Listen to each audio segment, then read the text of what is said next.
The only thing is increasing the signal power only will keep your phase noise under control. So other things are not going to be of helpful to you because it is proportional to frequency. So high frequency operation will have a larger value of phase noise.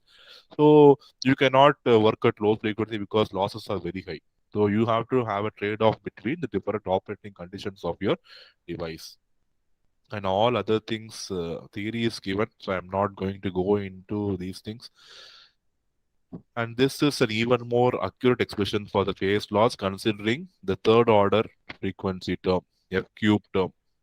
So far we have considered 1 by omega delta omega square term, and if you consider delta omega cube term, this is going to be the accurate expression for the phase noise loss in power happening inside an oscillator. And you can see when you consider the third order frequency, the slope is steep. Second order, the slope is better, and then DC.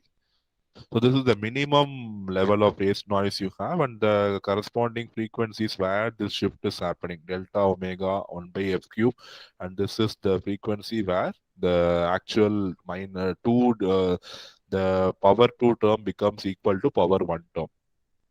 So a simple graph determining the slope and the corresponding frequency at which this phase noise is happening. And finally, the frequency at which the phase noise flattens out. Flattens out means it becomes constant. So how much ever increase in frequency, there will not be any change. You will have a constant phase noise happening inside, constant phase noise generated inside your oscillator. So that frequency is omega naught by 2q.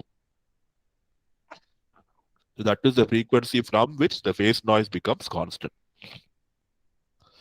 So the model, whatever we have used, is only the estimating phase noise and only way to reduce it. But there are no actual methods to measure phase noise, or you can reduce it. It has to come from practice.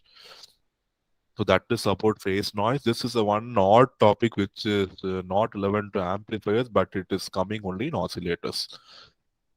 So today, so far, whatever we have seen, very, very important, we have seen about IIP3 calculation, SFDR calculation mathematically, estimating IIP 3-point method we have used, and deriving the expression for SFDR we have seen, and the basics of phase noise and what is the mathematical equation for the phase noise of an ideal oscillator using the approximate loss term and considering the 1 by omega delta omega cube variation term. We have got two expression. Derivation is not there in the textbook also.